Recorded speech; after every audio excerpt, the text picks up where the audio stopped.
kesempatan ini. Jemaat mungkin masih ada di dalam perjalanan, tapi karena jam tidak menunggu kita, maka kita akan segera mulaikan acara kebaktian penyegaran rohani malam ini.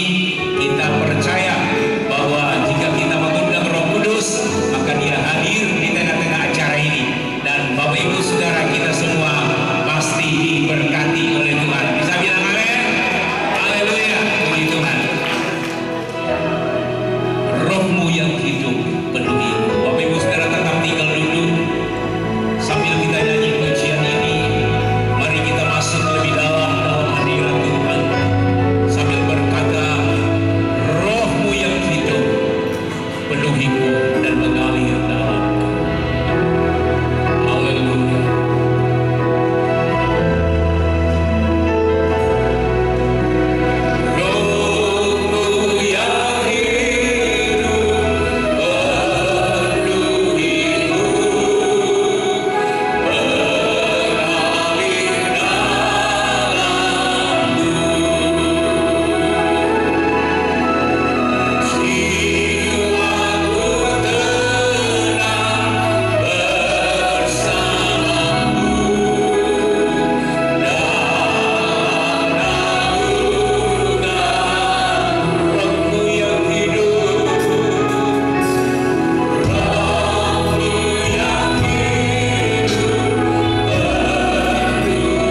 Biarlah kami dan milikilah roh jiwa tubuh kami seutuhnya sepenuhnya, sehingga hidup kami adalah hidup yang memuja Tuhan. Terima kasih buat sore hari ini. Semua ada dalam berkat dan urapan Tuhan. Kenalah mengurapi hamba-hamba Tuhan yang sudah menerima hak istimewa untuk melayani Tuhan. Berkenanlah memberkati sedang jemaat Tuhan. Berkenanlah memakai masing-masing kami untuk memenuhi udara kota ini, memenuhi negeri ini dengan pujian dan penyembahan kepada Tuhan. Waktu kami hidup di dalam kebenaran, kekudusan dan pertobatan, Roh Kudus akan bekerja dengan optimal, dan itu yang sedang kami rindukan. Kami bersepakat satu dengan yang lain dengan Kristus Yesus. Ini kami, ambillah kami, pakailah kami, Tuhan. Kuasa gelapan apapun itu lupa di dalam nama Tuhan Yesus akan hancurkan roh neraka. Seutuhnya sepenuhnya bagi kemuliaan Tuhan. Dalam nama Tuhan Yesus Kristus, Tuhan, Kepala Gereja, Tuhan yang Maha Agung. Amin. Silakan duduk Bapak Ibu Saudara, puji Tuhan. Saya senang sekali sore ini, kenapa Saudara? Karena dihadiri oleh hamba-hamba Tuhan. Ada hamba Tuhan ini adalah pembawa api sore hari ini ya. Jadi kalau nyala ini semua sumbernya dari hamba-hamba Tuhan. Tapi kalau nggak nyala, jadi pertanyaan. Jadi saya mau lihat sore ini kita nyala Bapak Ibu Saudara-saudara. Memuji Tuhan, menyembah Tuhan, mengagungkan Dia, kita harus nyala. Hamba-hamba Tuhan harus nyala supaya jemaat Tuhan juga ikut menyala. Bisa bilang amin? Saudara siap memuji Tuhan sore hari ini? Haleluya.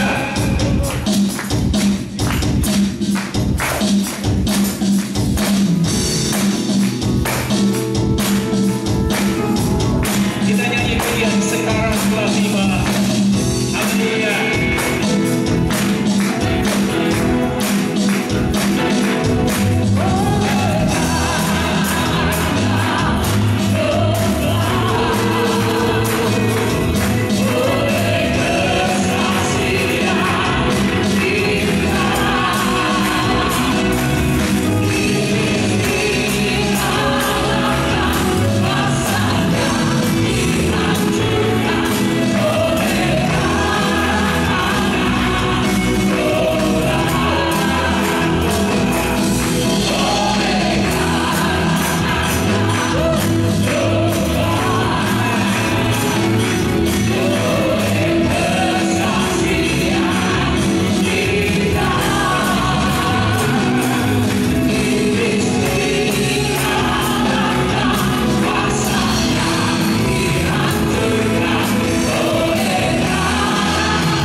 Mari bangkit berdiri. Haleluya. Saudara boleh menari bagi Tuhan, bersorak bagi Tuhan dengan ekspresi masing-masing. Ada yang diam-diam, ada yang joget-joget. Mari berekspresi. Kita nyanyi lagi pujian ini. Haleluya.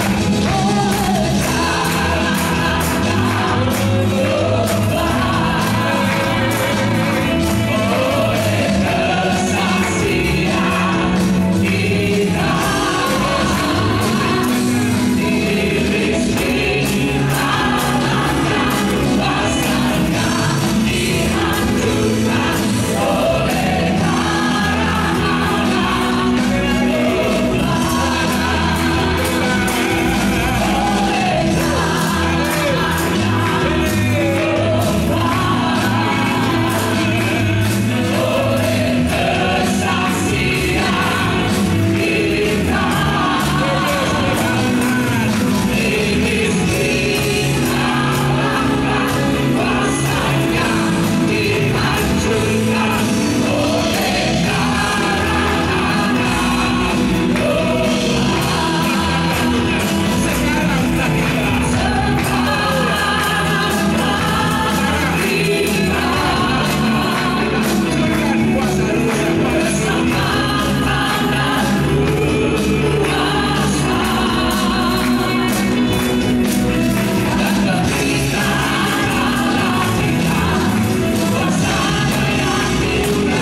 khusus bagi jemaat.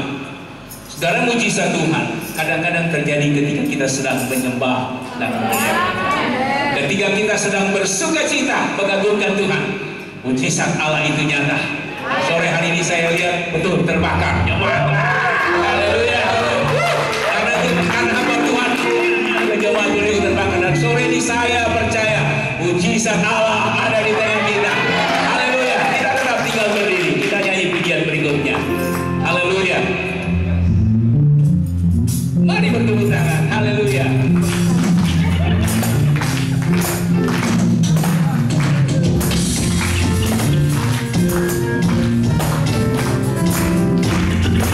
Tiada terkurung kasih setiamu, tiada terkurung kasih setiamu.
saya mati karena saking semangatnya.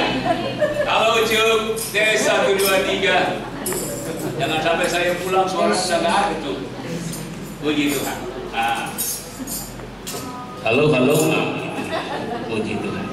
Baik Bapak Ibu Saudara-saudara, keinginan hati kita sih terus mau bersorak bagi Tuhan.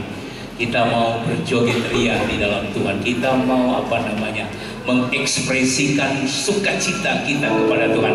Tapi waktu jualah yang akan memisahkan kita dalam kita memuji memuliakan Tuhan. Sebab tiba saatnya kita akan dengar suara Tuhan. Ya, bukan berarti puji-pujian itu tidak penting. Sama nanti waktunya kalau saya panjang pujian. Haleluya. Kita akan dengar firman Tuhan. Namun sebelumnya kita akan nyanyi satu pujian untuk mengangkat hati kita di hadapan Tuhan untuk siap mendengar firman Tuhan. Haleluya. Saudara tetap tinggal dalam hadirat Tuhan. Sore ini roh Tuhan ada di tengah-tengah. Dia siap memberkati engkau. Dia siap berfirman bagimu. Ambil firman-Nya, perhatikan firman-Nya. Itu adalah mujizat bagi dirimu sore ini.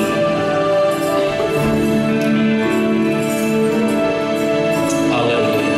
Penolong yang selalu setia.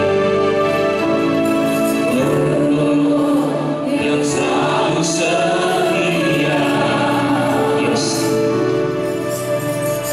Penuhi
yang setia. Kalau kami ada sampai sore malam hari ini semua karena kasih dan kemurahan Tuhan. Kami sudah memuji memuliakan Tuhan. Kami percaya setiap pujian kami boleh naik sebagai tumpah yang membawa menyenangkan hati Engkau. Dan di balasannya kami akan dibekali dengan firman-Mu Tuhan. Sungguh firman-Mu adalah kekuatan bagi kami. Firman-Mu adalah pelita bagi kaki kami. Kami percaya Engkau akan berbicara pada kami pada sore ini. Sampaikanlah isi hati-Mu kepada kami Tuhan, sehingga kami boleh mengerti kehendak-Mu dan kami menjadi pribadi-pribadi yang menyenangkan Tuhan, yang berkenan kepada Tuhan. Berkati hamba-Mu yang Kau sudah persiapkan untuk melayani dengan firman-Mu. Pakai hamba-Mu, urapi hamba-Mu. Biarlah kuasa Roh Kudus menguasai hamba-Mu, sehingga kami semua diberkati oleh Tuhan. Terpujilah Tuhan, segala bentuk pekerjaan kuasa kegelapan dan coba mengganggu di saat kami menikmati firman-Mu, kami patahkan hancur dalam nama Yesus. Kami percaya kebebasan, keleluasan dari Tuhan menyertai kami ketika kami mendengarkan firman-Mu. Di dalam nama Tuhan Yesus kami berdoa. Haleluya. Amin. Amin. Silakan duduk Bapak Ibu saudara-saudara. Kita sudah memuji Tuhan, tiba saatnya kita akan dengarkan firman Allah. Saudara siap dengan firman Tuhan? Firman Tuhan sore hari ini akan dilayani oleh hambanya Bapak Pendeta Dr. Yohanes Praptowarso. Beliau adalah seorang gembala di gereja kita di Ungaran, dan nanti beliau akan menyampaikan lebih lanjut tentang dirinya dan kita sebelum monggo Pak.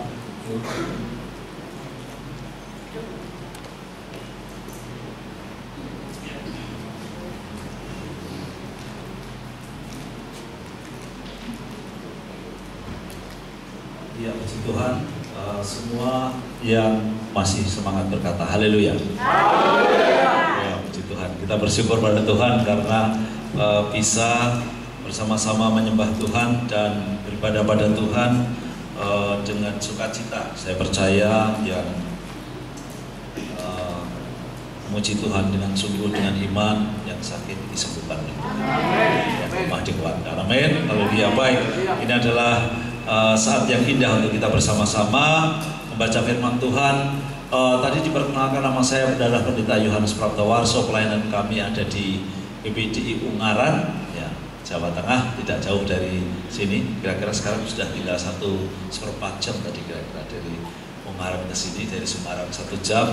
Ya, kemudian kami juga ada pelayanan di PPDI Hati Elok, Seoul, Korea Selatan. Bagi anak-anak muda yang suka melihat Instagram, silahkan lihat Hati Elok. Di sana ada banyak kesaksian ya tentang PPDI Hati Elok. Ya, kemudian istri saya bernama Han Wang Suk.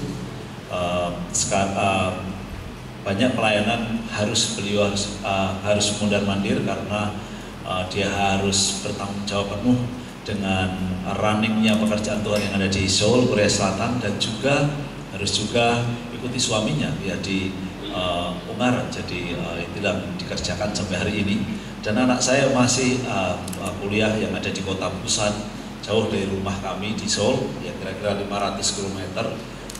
Tapi setiap minggu dia datang ke kota Seoul, kemudian melayani karena tenaganya sangat diperlukan di sana. Pelayan Tuhan tidak banyak, tidak seperti di Indonesia. Jadi sebabnya itulah keadaan kita, dan pelayanan di tempat PPDI Ungaran maupun di Hati Elok Korea Selatan terus berjalan maju. Ada beberapa bantuan yang sudah melihat pelayanan kami, Pak Salmon sudah lihat, Pak Michael juga sudah lihat. Apakah ada yang lain ikut CGI yang datang ini? Ya, jarang. Besok next time bagi Tuhan di sini lihat ya, yang baik ya. Puji Tuhan ya. Ini adalah kita welcome di sana. Di Korea makanannya enak-enak ya, kemudian tempatnya aman, tidak ada copet ya, tempatnya bisa untuk jalan-jalan bagus ya, untuk jalan-jalan ya, bukan untuk hidup ya, untuk jalan-jalan ya, untuk jalan-jalan ya. Welcome kalau saudara ingin ke Korea.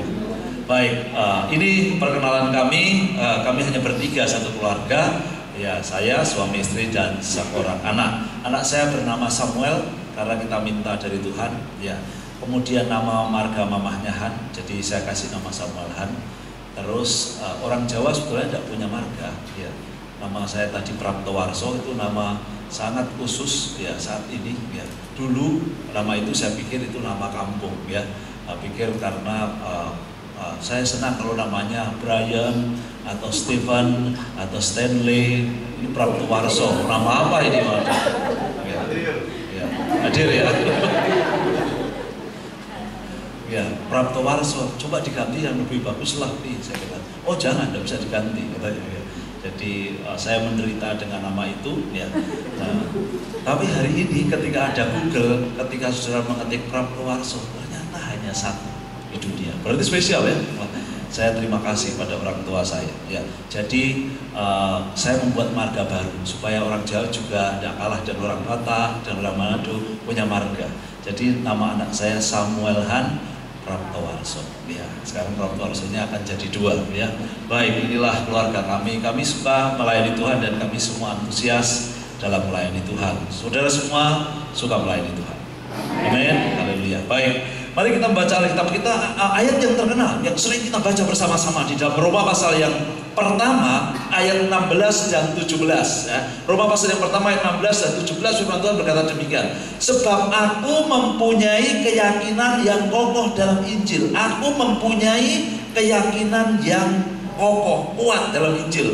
Karena Injil adalah kekuatan Allah yang menyelamatkan setiap orang yang percaya. Kita yakin setiap yang percaya Injil diselamatkan. Pertama-tama adalah orang Yahudi yang punya kesempatan untuk mendengar Injil ya, karena Yesus memberita Injil pertama kali. Tetapi juga orang Yunani itu mewakili bangsa-bangsa yang bukan Yahudi. Sebab di dalamnya nyata kebenaran Allah yang bertolak dari iman dan memimpin kepada iman. Seperti ada tertulis, orang benar akan hidup oleh iman. Bisa bertamin? Ya. Firman Tuhan pada sore hari ini berbicara dengan tema dengan Injil berjalan menuju kemuliaan. Apakah saudara yakin dengan Injil dapat membuat hidup saudara urip mulyo, bahasa Jawanya ya, urip mulyo, penuh hidup dengan kemuliaan. Saudara yakin? Yakin itu? Betul ya? Injil adalah berita keselamatan, pembebasan dari dosa dan solusi dari keterpisahan dengan Tuhan. Karena Injil ini berita Injil. Injil juga disebut kabar baik atau good news, kabar baik. Sebab setiap orang yang menerima Injil, menerimanya, akan menerima kebaikan yang dari Tuhan. Itulah sebabnya disebut kabar baik. Yang menerima Injil akan menerima kebaikan dari Tuhan. Dan siapa yang menghidupi Injil akan hidup dengan kebaikan Tuhan. Maka percaya? Amin ya. Kebaikan itu dinyatakan berupa kasih Tuhan, kesembuhan dari Tuhan, pemulihan dari Tuhan, kuasa dari Tuhan, sampai keselamatan yang datang dari Tuhan. Paulus mengatakan, aku mempunyai keyakinan yang kokoh dalam Injil. Rasulullah memiliki keyakinan yang kokoh dalam Injil, keyakinan yang kuat, yang teguh. Ini dibangun dari pengalaman hidup. Ya, bukan sekedar berkata, aku punya keyakinan kokoh, tapi tidak punya pengalaman. Tetapi Paulus membangun dari pengalaman hidup. Hidup apa? Hidup yang berinteraksi dengan Tuhan dan terus menghidupi firman Tuhan itu, menghidupi Injil itu.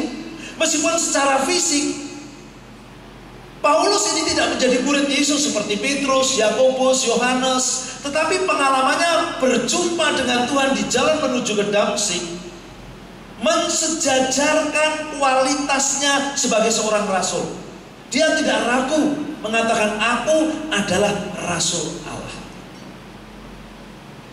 pemberita Injil. Dan Paulus tidak ragu untuk mensejajarkan dirinya dengan para rasul yang hebat, dengan Yohanes, dengan Yakobus, dengan Petrus, dengan rasul-rasul yang lain. Meskipun secara fisik bukan menjadi murid Yesus, tetapi Paulus sama seperti mereka yang lainnya. Bahkan karena perjuangannya yang ekstra keras melayani Injil, Rasul Paulus dinilai menjadi lebih unggul dari rasul-rasul yang lainnya. Kalau sudah baca 1 Korintus pasal 15 ayat 10, ayat yang terkenal juga di sana, bahkan aku bekerja lebih keras daripada mereka semua, para rasul itu, karena berita Injil ini. Nah, keyakinan yang kokoh ini dibangun setelah teruji bahwa segala tuntutan aspek kehidupan yang ditemukan jawabannya di dalam Injil. Semua aspek kehidupan yang dimiliki, yang dijalani, yang dibutuhkan oleh Rasul Paulus ada jawabannya di dalam Injil. Termasuk aspek kesehatan fisik, kesehatan mental dan spiritual, pengembangan karakter, pengembangan intelektual, kehidupan sosial. Rupanya semua ada jawabannya di dalam Injil. Wah, bagaimana itu bisa terjadi? Bukankah Injil itu hanya berhubungan dengan masalah spiritual? Apakah ada hubungannya dengan kesehatan fisik, dengan mental, dengan karakter, dengan intelektual, dan lain sebagainya? Saudara jangan heran, ya. Ada seorang yang bernama John Carter, usia 11 tahun, dia sudah lulus PhD fisika, ya. Umurnya 19 tahun. Harusnya 19 tahun itu lulus S1 aja belum ya. Tapi dia sudah doktor ya fisika. Kemudian diwawancari, apa buku favoritmu? Buku favorit saya adalah baca Injil. Waduh, hebat ya ternyata ya. Sayang di sini kelihatannya tidak ada yang 19 tahun PhD. Kelihatannya bacanya yang lain nih, Facebook terus, Instagram dan lain sebagainya. Baca Injilnya bukan buku favorit. Baca Injil kalau kelihatannya tidak bisa tidur. Ya, kemudian baru buka Alkitab, kemudian lama-lama matanya rip-rip, kemudian tidur. Ya. Bukan buku favorit. Itulah sebabnya ya tidak ada yang PhD dalam waktu umur 19 tahun. Ya. Tetapi artinya bahwa ada sesuatu pengembangan intelektualitas di dalam membaca Injil. Apakah saudara yakin keyakinannya itu, kesaksiannya itu? Ya. Ya. Saya ingin sampaikan bahwa keyakinan ini dibangun, bukan hanya sekedar otomatis terjadi. Rasul Paulus yang hidup bergantung pun pada Injil ini tidak pernah mengalami halangan secara fisik untuk melayani Tuhan sesuai panggilannya. Meskipun sesungguhnya ia mengalami banyak aniaya. Paulus mengalami banyak aniaya. Kalau sudah baca di dalam 2 Korintus, dia menyaksikan semuanya. Banyak mengalami penjara, menghadapi bencana, tetapi kesehatan fisiknya tetap kuat. Dengan bukti, pada zamannya tidak ada seorang pun yang memiliki mobilitas yang tinggi untuk memberitakan Injil seperti Rasul Paulus. Dalam waktu 30 tahun, apa yang dikerjakan Rasul Paulus setelah ditumpangi tangan di kota Antiokhia, Syria? Yang dilakukan Paulus adalah beritakan Injil di Pulau Siprus. Apa yang terjadi? Mengalahkan Bar Yesus, gubernur Siprus percaya. Lihat di Kisah Rasul pasal 13 ya. 14 dibukalah gereja Ikonium, Listra, Derbe, Antiokhia Pisidia. Kemudian istirahat kembali ke Antiokhia Syria.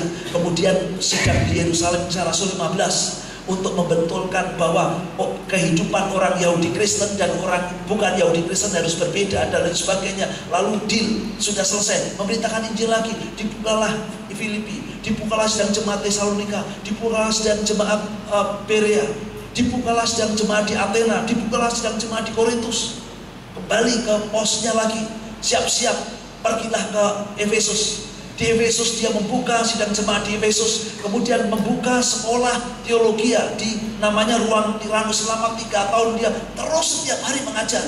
Murid-muridnya membuka sidang jemaat di sekitar Efesus, Philadelphia, Laodikia, Pergamos, Tiatira, 7 gereja, semua dibuka oleh orang-orang yang belajar firman Tuhan dari sang rasul. Saudara, berapa gereja saudara buka dalam waktu 30 tahun? Mobilitasnya tinggi. Kalau mobilitas tinggi, dari waktu ke waktu, kadang-kadang baru saja membuka gereja udah dikejar-kejar, udah diseret di pasar, udah dipukulin, sudah dimasukin penjara dan lain sebagainya. Apakah Paulus patah tangannya, patah kakinya, dipasung, kemudian dia menjadi demam? Enggak. Dilempar batu. Apakah dia kemudian putus asa? Tidak. Mati. Sempat rohnya naik ke surga. Aku tidak tahu bahwa aku di dalam tubuh atau di luar tubuh. Aku naik, roh saya naik. Karena dilempari batu. Begitu dia bangun, beritakan Injil lagi. Artinya secara fisik Tuhan melindungi. Karakternya menjadi semakin matang, semakin tangguh. Awal-awal dia padu itu apa ya bahasa Indonesia? Cekcok ya dengan Petrus ya. Di Galatia pasal 2 ya, cekcok dengan Petrus, cekcok dengan Yohanes Markus. Tidak mau aku pakai Yohanes Markus jadi timku, dia tidak setia dan lain sebagainya. Cekcok dengan Barnabas, tapi lama-lama hidup dengan Injil, lama-lama jadi karakternya dewasa, ya. Matang, tangguh, ya. Menghidupi berita Injil. Kehidupan spiritualitasnya semakin kuat, banyak mukjizat semakin banyak terjadi, dan kehidupan finansialnya semakin limpah. Kalau sudah baca Filipi 4 ayat 18 ya. Bagaimana aku berlimpah? Di dalam Kisah Rasul 28 ayat 23 dan 30, seorang diri sebagai seorang tahanan statusnya, tapi nyewa rumah yang besar ya, di kota Roma ya. Kemudian banyak orang Yahudi setiap hari selama 2 tahun datang untuk berkumpul dengan firman Tuhan dengan jumlah yang besar. Kalau ada rumah bisa ngumpulin sejumlah besar orang, berarti rumahnya besar. Saudara, kalau saudara pergi ke kota Seoul, kemudian atau kota New York, kemudian saudara nyewa rumah yang besar, bisa nampung 100 orang, 200 orang, saudara orang kaya. Percaya tidak? Itulah Paulus di kota Roma, kota terbesar di dunia waktu itu ya. Diberkati Tuhan, finansialnya diberkati Tuhan, karena hidup untuk Injil. Jika saudara sebagai orang percaya menghidupi Injil Tuhan dan mengalami Tuhan, mulai dalam ibadah, dalam doa pribadi, bahkan mengalami Tuhan dalam pekerjaan sehari-hari, dalam kegiatan rumah tangga, dalam komunitas gerejawi, maka dalam waktu tertentu akan terbangun keyakinan yang kokoh dalam Injil Tuhan. Apakah yakin itu? Dalam waktu tertentu, akhirnya lama-lama saudara akan yakin Injil ini adalah kekuatan dari Tuhan. Tuhan memberkati kesehatanmu, Tuhan memberkati mentalmu, Tuhan berkati karaktermu, kehidupan finansialmu, keluargamu, dan lainnya untuk membuat engkau semakin kokoh mempercayai Injil Tuhan. Apakah bisa yakin? Amin. 3 Yohanes pasal 2 berkata demikian. Ayat 2, karena 3 Yohanes itu hanya satu pasal. Ayat 2 berkata, saudara-saudara yang kekasih, aku berdoa semoga engkau baik-baik dan sehat-sehat saja dalam segala sesuatu, sama seperti jiwamu baik-baik saja. Bisa percaya tidak ayat ini? Ketika jiwamu baik-baik saja, rohmu baik-baik saja, oleh karena kekuatan Allah, oleh karena Injil Allah, oleh karena firman Tuhan, saya percaya jiwa kita bisa tenang, jiwa kita bisa baik, roh kita bisa baik karena pemeliharaan firman Tuhan. Kalau saudara banyak membaca filosofi, saudara akan semakin pusing, jiwanya tidak baik-baik saja. Percaya saya. Frederick Nietzsche banyak membaca buku filosofi, jadi filosof yang terkenal ya. Akhirnya mengatakan Tuhan itu mati, dia katanya. Stres, kemudian matinya stres. Tapi kalau sudah baca firman Tuhan, lalu jiwamu akan baik-baik saja. Ketika jiwamu baik-baik saja karena Tuhan, karena Roh Allah bekerja, maka kamu akan sehat-sehat saja. Kata firman Tuhan begitu ya. Sama seperti jiwamu baik-baik, kamu sehat-sehat saja. Kemudian kamu akan baik-baik keadaanmu dalam segala sesuatu. Wah, itulah sebabnya Paulus betul mempunyai keyakinan kokoh di dalam Injil. Ya. Tidak goyah tentang Injil. Yang kedua, Injil adalah kekuatan Allah yang menyelamatkan. Kekuatan adalah dibangun dari endurance terhadap berbagai tekanan dan penderitaan dengan berjalannya waktu. Itu adalah kekuatan. Ya. Kekuatan tidak bisa dibangun dalam waktu 1-2 menit, 1-2 hari. Kekuatan itu dibangun dalam waktu yang lama. Seperti seorang olahragawan yang membangun massa otot tubuhnya semakin kuat, tidak dapat dikerjakan dalam waktu singkat, tetapi harus dilatih terus-menerus sehari 5 jam selama minimal 10 tahun. Lalu ototnya akan menjadi kuat.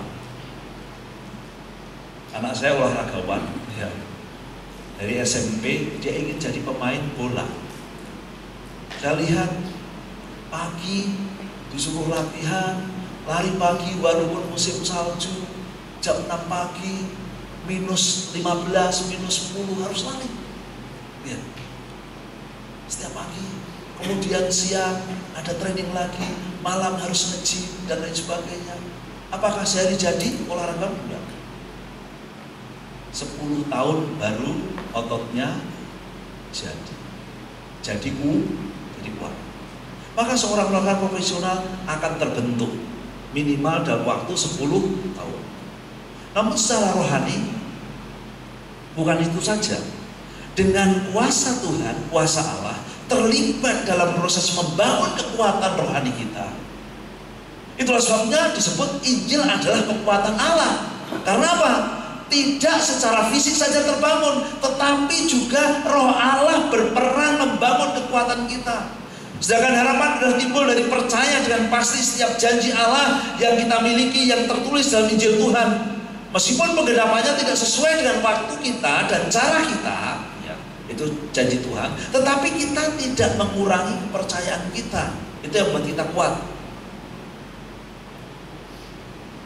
Bukan kalau Tuhan bertindak sesuai dengan pikiran saya, baru saya percaya. Tidak ya, sebab Tuhan itu biasanya bertindak tidak sesuai dengan pikiran kita. Sudah perhatikan yang hidup di dalam Tuhan. Kekuatan itu datang dari Injil. Apa isi Injil? Injil adalah Yesus yang lahir, Yesus yang melayani, Yesus yang menyembuhkan, Yesus yang mengerjakan mukjizat, Yesus yang tersalib, Yesus yang bangkit dari kematian, Yesus yang naik ke surga, Yesus yang membaptis dengan Roh Kudus, Yesus yang akan datang kembali sebagai Raja dalam kemuliaan. Itulah yang membangun kekuatan kita. Itulah Injil yang menyelamatkan. Ada gereja yang mengajarkan yang penting percaya Yesus sebagai juru selamat. Tidak akan kuat. Artinya percaya pada Yesus yang lahir, melayani, dan tersalib. Ya, memang betul Yesus itu mati buat kita, mengampuni dosa kita. Tetapi itu bukan final dari iman kita. Saudara tidak akan kuat imannya hanya percaya Yesus sebagai juru selamat. Saudara diselamatkan ketika saudara percaya Yesus sebagai juru selamat, percaya dalam hati, mengaku dengan mulut Yesus adalah Tuhan. Tetapi bukan itu. Saudara masih hidup, saudara perlu ada proses yang memproses pikiran saudara, behavior saudara, perkataan saudara, kesaksian saudara, semua ada perlu proses. itu percaya Yesus sebagai penyuci kehidupan. Yesus sebagai firman yang hidup, yang membuat kita percaya, membuat kita semakin yakin. Bukan hanya firman yang tertulis, tetapi Yesus sendiri itu adalah Sang Firman. Orang Pentakosta ini paling tidak disukai oleh orang-orang yang non-Pentakosta, terutama kalangan Reform. Ya. Orang-orang Reform mengatakan bahwa yang tertinggi adalah Alkitab.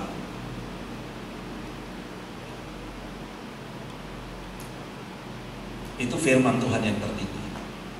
Orang Pentakosta masih sering dengar suara Tuhan. Kalau saudara bilang sama orang Reform, saudara dengar suara Tuhan, saudara diketawain. Tuhan itu tidak bicara lagi. Tuhan itu berfirman melalui Alkitab. Jadi otoritas tertinggi adalah Alkitab. Itulah sebabnya tadi saya singgung dalam seminar hamba Tuhan. Itulah sebabnya orang-orang itu selalu berkata, let's back to the Bible. Mari kita kembali kepada Alkitab. Tapi sebetulnya saudara sekarang dengan dengar firman Tuhan. Karena saya menyampaikan firman itu, saya membaca Alkitab, kemudian saya mendeduksinya, mendoktrinkannya, mengajarkannya kepada saudara. Saudara juga dengar firman Tuhan, betul ya? Tadi worship leader itu sahabat saya, teman saya, satu kelas dengan saya, ya, mengatakan kita akan dengar firman Tuhan. Apakah Yesus berdiri di sini? Tidak. Yohanes Praptowarso di sini, ya, yang berbicara, betul ya? Ya, mengapa kita dikatakan dengar firman Tuhan? Karena saya mengambilnya dari Alkitab, betul ya? Nah, ini mulai pada bingung ini. Tidak salah, ya. Saya pikir tadi yang WL anak-anak muda, biasanya kalau kakaknya yang WL anak muda ya. Ini kok seusia saya, tapi wah, tidak kalah sama anak muda, tidak kalah, suaranya kerasnya tidak kalah. Hebat. Saya sudah tidak bisa seperti itu. Ya. Tapi kita melihat, kita kembali. Itu firman Tuhan, saya katakan level 3. Ya, level 3. Jadi ketika saya menyampaikan tidak boleh melanggar firman Tuhan yang tertulis, yaitu Alkitab. Nah, firman Tuhan level yang kedua adalah Alkitab. Alkitab di atas firman Tuhan yang disampaikan oleh hamba Tuhan. Kalau hamba Tuhan berkata menyampaikan firman Tuhan tapi menyimpang dari Alkitab, jangan didengar. Karena itu firman Tuhan level yang ke-3. Saudara, saya sebagai hamba Tuhan kalau dengar hamba-hamba Tuhan yang katanya menyampaikan firman Tuhan di YouTube, telinga saya panas. Pikiran saya tidak setuju. Ya. Apalagi yang jangan kayak perpuluhan. Wah, itu paling panas itu saya.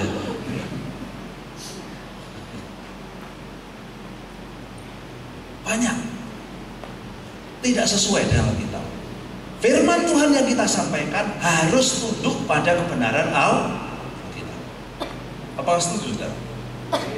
Setuju ya? Amin? Ya. Nah, Alkitab menulis tentang Injil ini tadi. Tetapi ada yang lebih dari Alkitab, yang di atas Alkitab. Yaitu siapa? Yesus Sang Firman.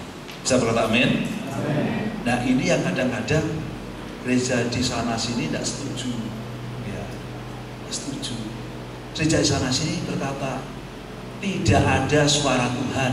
Suara Tuhan itu hanya didengar oleh Petrus, Yohanes, Yakobus, Paulus. Kamu Praptowarso tidak bisa dengar suara Tuhan. Ya, tidak layak. Mengapa? Karena sudah ada Alkitab. Alkitab sudah dikanonisasi, sudah dibendel. Tidak ada lagi suara Tuhan. Artinya dengan bapak-bapak gereja dulu membendel Alkitab, Tuhan tidak boleh mau. Awas Tuhan, jangan ngomong lagi ya. Sudah ada Alkitab belum? Ya. Kira-kira Tuhan tunduk tidak ini? Enggak. Tuhan bebas bicara. Hari ini Tuhan mau bicara apapun bebas. Dan saudara bisa dengar suara Tuhan. Saudara percaya tidak? Itu salah satu bagian dari komunikasi Tuhan. Saudara bisa mendapatkan mimpi dari Tuhan. Saudara bisa mendapatkan penglihatan dari Tuhan. Masih bisa. Sebab Tuhan hidup, Tuhan bekerja, Tuhan tetap berbicara. Tuhan tidak berhenti berbicara walaupun sudah ada Alkitab. Tapi ingat, tidak mungkin Tuhan berbicara melawan Alkitab. Karena Alkitab itu sendiri juga yang menulis adalah Tuhan melalui hamba-hamba. Ya. Jadi kalau saudara dengar suara Tuhan, kalau saudara ketemu dengan Tuhan, kalau sudah mendapatkan penglihatan dengan Tuhan, coba cocokkan juga dengan Alkitab, jangan sembarangan ya. Ya. Paulus sebagai hamba Tuhan yang dipakai Tuhan, satu kali pergi ke Firdaus pada waktu dirajam batu, betul ya? Satu kali. Kemudian saudara dengar hamba Tuhan seminggu 2 kali pergi ke surga. Itu keseringan, ya, keseringan. Itu tidak cocok dengan firman Tuhan. Paulus saja selama 30 tahun berapa kali? Sekali, waktu dirajam batu. Aku tidak tahu aku di dalam tubuh atau di luar tubuh. Ya. Tapi ini hamba Tuhan yang hebat, bisa 2 minggu sekali pergi ke Firdaus. Ya. Nah, itu tidak cocok dengan Alkitab. Ya. Tapi Tuhan tetap berbicara. Amin. Ya. Injil yang bawa kekuatan berpusat pada Yesus. Walaupun perjanjian lama sampai perjanjian baru berpusat pada Yesus. Yesus apa? Yesus yang menyembuh, Yesus yang menebus, mengampuni kita, Yesus yang menyucikan kita dengan firman-Nya, Yesus yang menyembuhkan kita, Yesus yang memberi kemampuan kita untuk melakukan mukjizat kuasa Tuhan. Itulah bagian Injil. Itu yang membuat kita hidup. Yesus yang juga akan memberikan Roh-Nya, membaptis kita dengan Roh Kudus, itu juga Yesus yang sama. Kita harus kenal, itu harus aktif dalam kita. Yesus juga yang akan datang kembali. Ini inti Injil. Ini yang membuat Paulus hidup menjadi kekuatan. Bukan hanya sebagian kemampuan Yesus mati di kayu salib saja, tidak. Tetapi Yesus yang mati, Yesus yang menyucikan, Yesus yang menyembuhkan, Yesus yang membaptis dengan Roh Kudus, dan Yesus yang akan datang kembali. Jika isi Injil ini kita beritakan dengan penuh keyakinan dalam pengurapan kuasa Tuhan, maka akan menjadi kekuatan yang mengagumkan untuk menyelamatkan. Rasul Paulus telah membuktikannya selama 30 tahun sejak ia bertobat sampai ia dipanggil Tuhan dengan pelayanan yang berhasil. Saya berikan catatan saja. Who will follow this walk of glory? Siapa yang akan ikuti berjalan dalam kemuliaan ini? Adalah yang hidup dalam Injil. Injil juga adalah kebenaran Allah. Hanya kebenaran Tuhan yang sempurna, dan kebenaran itu terdapat di dalam Injil Tuhan. Kebenaran yang disediakan oleh dunia ini adalah tidak sempurna. Mulai dari kebenaran tradisional, kebenaran matematik dan sains, juga kebenaran filosofi tidak dapat diandalkan karena semua memiliki kelemahan. Karena itu Injil adalah kebenaran Allah, yang karena Allah yang sempurna, kebenarannya hanya ada di dalam Injil. Kebenaran itu banyak ya. Tadi saya katakan kebenaran tradisional di Ungaran di sana, di Jawa Tengah ada kebenaran tradisional. Kalau kamu sedang duduk-duduk atau sedang bincang-bincang, tiba-tiba kejatuhan cicak, kamu kelihatannya ada masalah, mau menghadapi masalah. Kalau pagi-pagi tiba-tiba di depan rumahmu ada burung yang berkicau, akan ada tamu. Itu namanya kebenaran tradisional. Ya. Percaya enggak? Percaya dan juga enggak ya. Mungkin dari 10 kali burung berkicau, 2 kali tamunya datang, ya. Yang 8 kali enggak datang. Mungkin bisa karena tradisional. Kebenaran yang lebih lebih eksak lagi adalah matematika 1 tambah 1 2, 2 tambah 2 4 dan lain sebagainya. Itu kebenaran yang matematis, sains. Ya, rumah ini dibangun dengan konstruksi sekian. Rumah ini bisa bertahan selama 100 tahun. Bisa bertahan selama 100 tahun karena dihitung dengan tepat. Tapi kalau ada gempa bumi ya sampai 100 tahun. Betul ya? Halo? Betul. Walaupun sains eksak tetapi tetap ada batasnya. Filosofi, diam adalah emas, bicara adalah perak. Jadi kalau pendeta suruh diam terus, kapan memberitakan Injilnya? Iya kan? Harus dibetulkan. Dulu kita waktu saya kecil, filosofi orang Jawa, alon-alon asal lakon. Tidak boleh terseksa. Sekarang alon-alon orang lakon boleh ketinggalan sama yang lain. Yang cepat akan lebih berhasil. Sekarang betul ya? Filosofinya harus diperbaiki karena itu kebenaran filosofi. Manusia mencetuskan. Filosofi itu adalah knowledge, pengetahuan. Pengetahuan itu sifatnya semakin hari semakin disempurnakan. Tapi kebenaran Injil adalah kebenaran ilahi yang sempurna. Saudara percaya, saudara tidak akan gagal. Saya berkata amin. Ya. Dan yang terakhir adalah memimpin dari iman kepada iman, kata Rasul Paulus. Sebab orang benar akan hidup oleh iman. Amin.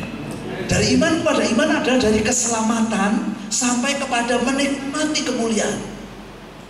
Iman yang pertama kali adalah iman yang kita terima karena kita diselamatkan. Betul ya?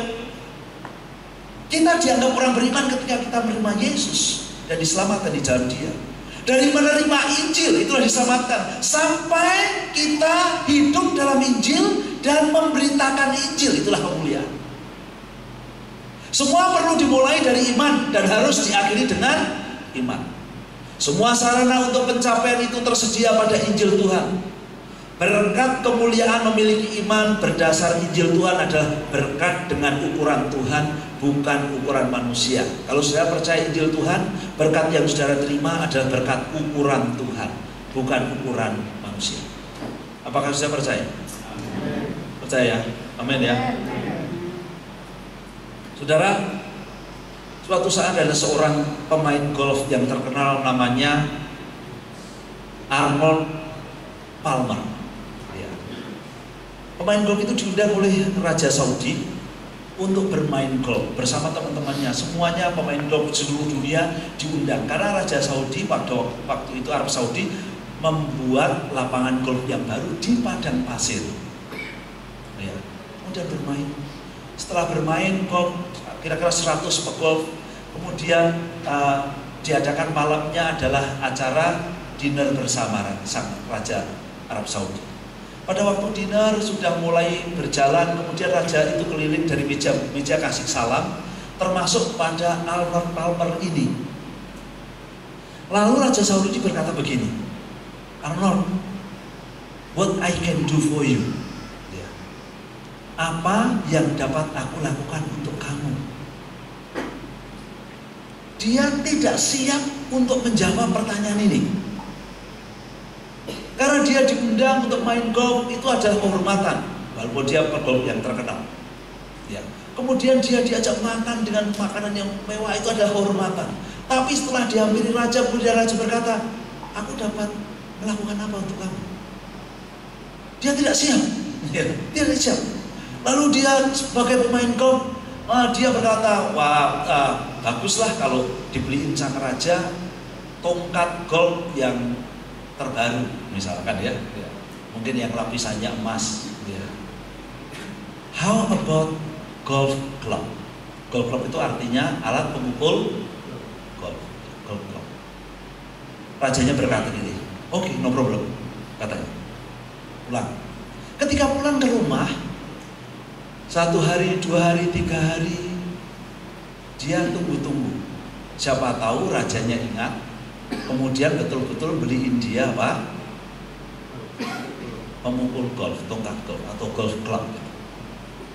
Tidak muncul. Setelah hari keempat, Arnold berpikir begini, itu perkataan raja. raja ngomong kepada banyak orang, mungkin janjinya kepada saya lupa. Maklumlah dia orang besar. Dia pikir begitu. Tapi 2 minggu kemudian dia mendapatkan amplop yang besar. Kemudian dengan tulisan confidential, rahasia, tidak boleh dibuka. Hanya Arnold saja yang boleh buka. Dia dari Raja Arab Saudi, dia terima, dia langsung tidak sabar, dia naik ke apartemennya, dia buka. Apa itu? Ternyata itu adalah surat-surat Arnold dibangunkan lapangan golf seluas 125 hektar. Bersama dengan hotelnya, bersama dengan fasilitasnya untuk bermain golf. Dan itu namanya golf club juga. Saudara, Arnold Palmer berpikir golf club itu adalah tongkat pengukur golf. Tapi Raja Arab Saudi berpikir golf club itu adalah lapangan golf dan hotelnya dan fasilitasnya bermain golf. Pikirannya beda ya? Halo? Pikirannya beda. Saudara, pikiran saudara dengan pikiran Tuhan beda. Saudara kalau hidup dengan Injil, jangan memaksakan untuk meminta hal yang kecil pada Tuhan, Raja segala raja. Betul ya? Dia pikirannya beda dengan kita, ukurannya beda dengan kita. Sebab dia adalah Raja kemuliaan, dan dia akan memberi sesuai dengan ukurannya, bukan ukuran kita. Kadang-kadang kita merengek hal-hal yang kecil. Kalau engkau sungguh-sungguh hidup karena Injil Tuhan, seperti Paulus ini, hidup karena iman, sebab orang benar itu hidup karena iman di dalam Injil Tuhan. Tuhan punya pikiran yang beda dengan pikiran kita. Dan saya rindu saudara serius menghidupi Injil Tuhan.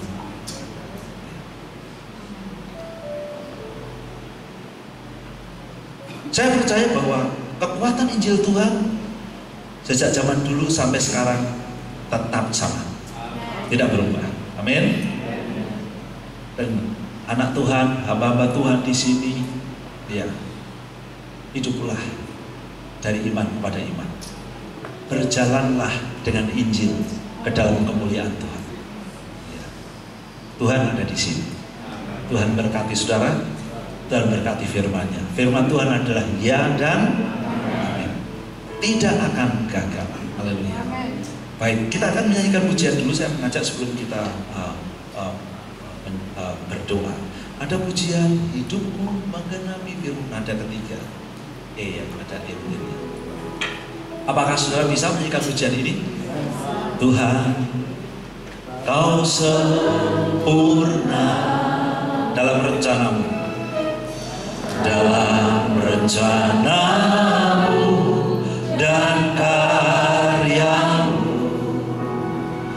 ku serahkan hidupku, murnikan dengan Roh-Mu. Sekali lagi Tuhan, Tuhan, Kau sempurna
bersama-sama menyanyikan pujian ini. Tuhan Engkau sempurna. Kau sempurna dalam segala rencanamu. Haleluya. Terima kasih Tuhan. Bekerja, berkarya, murnikan jemaat dengan roh.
Injil yang membawa hidupnya mengalami kemuliaan Tuhan.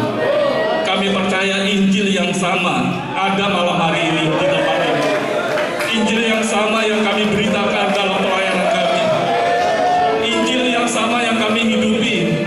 Kami percaya ketika kami berpadanan dengan Injil Kristus, kekuatan Tuhan, kebesaran Tuhan, kemuliaan Tuhan, Tuhan nyatakan dalam hidup kami. Sehingga orang-orang di sekitar kami boleh melihat kebesaran Tuhan yang Tuhan kerjakan dalam hidup kami. Tidak ada perkara yang mustahil bagi Injil, perkara yang sulit bagi Injil. Kami percaya kami akan mengalami terus kemuliaan demi kemuliaan Tuhan kerjakan dalam hidup kami. Terima kasih buat kebenaran firman Tuhan. Terima kasih buat demonstrasi Injil yang Kau pertunjukkan malam hari ini melalui hamba-Mu. Tuhan berkati pelayanannya baik di Ungaran, baik di Korea bersama dengan keluarga. Tuhan berkati dalam tugas-tugas organisasinya. Berkati kami semua yang hadir, hamba-hamba-Mu, jemaat Tuhan. Berkati juga pengembalaan di tempat ini.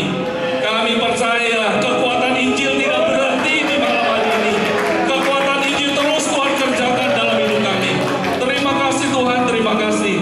Dan kami alaskan doa ini hanya di dalam nama Tuhan Yesus Kristus. Mari sama-sama yang percaya kita katakan amin.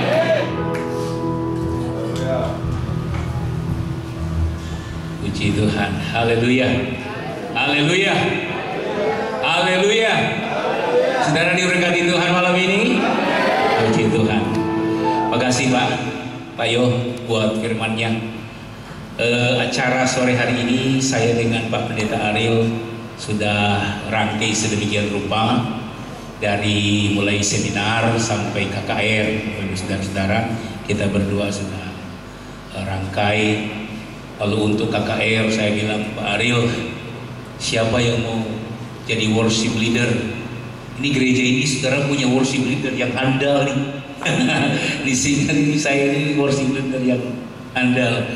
Sisi saja saya bilang oleh Sisi. Lalu Pak Ariel bilang, Sisinya udah berani Om. Banyak pendeta-pendeta katanya. Duh, ini berarti Om Firman mesti turun tangan ini. Sehingga akhirnya jadilah saya yang harus handle ini. Ya walaupun masih napasnya sudah putus-putus Pak Yo. Sudah stop lama masalahnya. Dulu singa di mimbar untuk pujian, tapi sekarang napasnya udah nggak mampu lagi. Untung masih main badminton. Kalau nggak main badminton sudah pensiun jadi song leader, jadi worship leader. Ya puji Tuhan. Baik Bapak Ibu Saudara-saudara, saya mengharapkan tadi Pak Yo untuk mengundang jemaat Tuhan yang berkebutuhan didoakan. Tapi nanti setelah doa terakhir masih ada kesempatan jemaat Tuhan yang mungkin punya persoalan yang ingin didoakan. Ini kebetulan ada api yang menyala-nyala ini dari hamba-hamba Tuhan dengan firman Tuhan yang menguatkan kita bahwa sungguh Injil itu adalah kekuatan Allah. Dan kekuatan Allah itu nggak pernah selesai. Malam ini kekuatan Allah itu ada di tengah-tengah kita. Haleluya. Puji Tuhan. Kita akan memberikan korban persembahan kepada Tuhan. Saudara, memberikan yang terbaik bagi Tuhan malam ini, sambil kita menyanyikan satu pujian yang berkata, walaupun banyak masalah, banyak tantangan, tapi kalau ada Yesus, beres kali. Haleluya. Biar singer saya lah, karena saya nggak gitu hafal. Nah ini ada dia.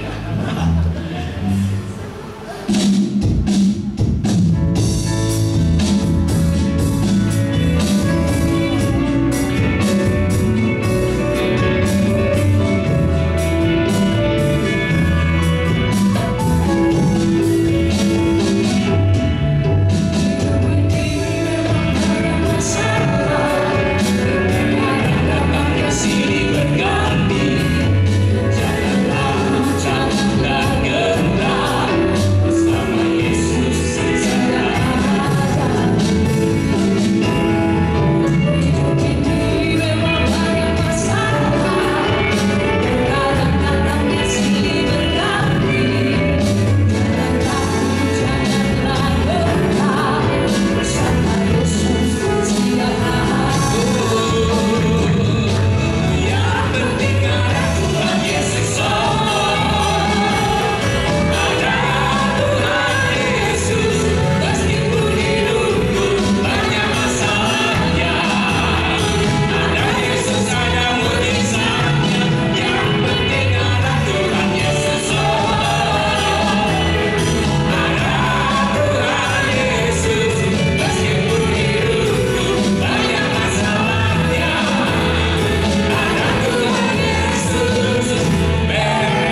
kita tamatkan ibadah kita malam ini, sekali lagi terima kasih buat gereja di sini yang sudah memberikan tempat bagi kami hamba-hamba Tuhan, sudah mengadakan seminar tadi.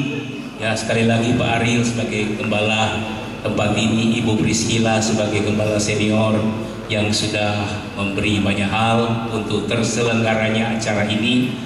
Sekali lagi saya atas nama saya sama Pak Ariel mengucapkan terima kasih buat kehadiran Bapak Ibu Saudara jemaat Tuhan, juga terima kasih. Dan percayalah saya, malam ini kita tidak sia-sia ya. Ada Injil yang adalah kekuatan Allah. Haleluya.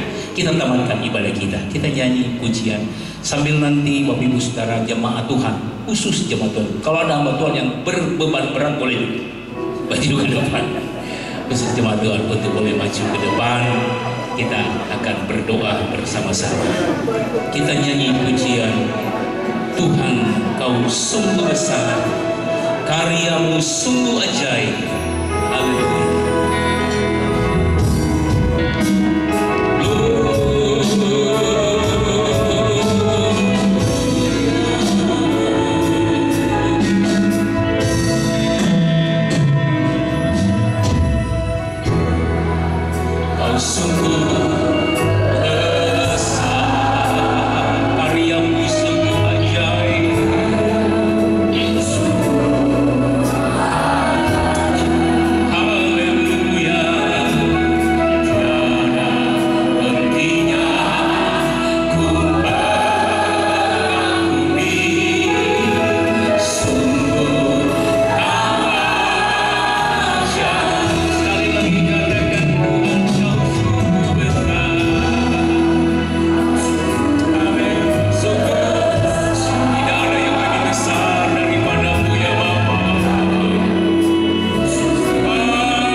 sekaligus untuk doa berkat dan doa makan kita malam hari.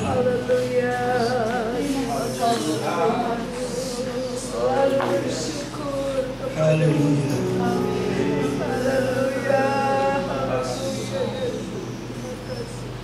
Kami melimpah dengan syukur hormat kepada-Mu.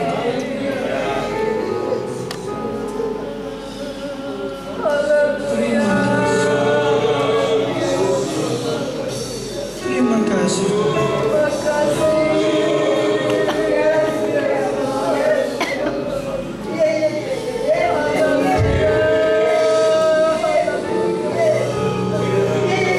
Teruslah bergerak Tuhan, bahwa masing-masing kami makin serupa segambar dengan Kristus Yesus. Gereja demi gereja sungguh-sungguh hidup dalam kebenaran keputusan calon mempelai agung Kristus yang berani bayar harga, hidup dalam kebenaran kekudusan, tidak mencela di hadapan Tuhan. Tolong kami mengasihi Tuhan, tolong kami mencintai Tuhan, tolong kami mencintai kebenaran firman-Mu, dan tolong kami hidup di dalamnya Tuhan. Biarlah hidup kami menjadi hidup yang akan mengalirkan kemuliaan Tuhan kemanapun kami pergi dan berada. Tuhan memberkati sidang jemaat tempat ini, penggembalaan di tempat ini. Apa yang sudah disediakan Tuhan memberkati, balasnya lipat kali ganda. Terima kasih Tuhan, terima kasih. Mari sekarang Tuhan ulurkan tangan kasih kuasa-Mu dan ulurkan tumpah atas setiap kami, dan biarlah kami memilih dan terus memilih hidup di dalam segala kelimpahan damai sejahtera, sukacita, kekuatan, berkat dan urapan. Terus tambahkan saat ke saat dari alam Bapa di surga, kehebatan, kedahsyatan, kemuliaan dari putranya yang tunggal, Yesus Kristus Tuhan. Kiranya berkenan menolong, menuntun dan membimbing semua kami hidup dalam kebenaran, kekudusan, kemuliaan, dalam seluruh kemenangan yang telah tuntas dan lunas sekali-kalinya Tuhan. Dan dalam persekutuan makin intim antara dengan Allah Roh Kudus, biarlah kami boleh berkesempatan mengungkapkan, mengekspresikan cinta dan kasih kami yang tulus kepada Tuhan. Dan itu nampak dalam perubahan hidup, makin hormat takut, taat setia, menjunjung tinggi dan menghormati kebesaran keagungan nama Allah. Berkenanlah memberdayakan, memperlebar kapasitas semua kami jadi pemuji, penyembah, pembawa berita sukacita bagi zaman ini, sampai setiap lidah mengaku Kau Yesus Tuhan, sampai setiap lutut bertelut dan menyembah Engkau Tuhan Allah yang Maha Kuasa. Diberkatilah semua yang hidup dan memilih hidup dalam kebenaran, dalam kekudusan, dalam kemuliaan, akan berjumpa muka dengan Tuhan, masuk di surga, memuji, menyembah Tuhan kekal selama-lamanya. Dalam nama Tuhan Yesus Kristus, semua yang berkemenangan, mari sama-sama katakan amin. Puji Tuhan, selamat.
Ada bapak.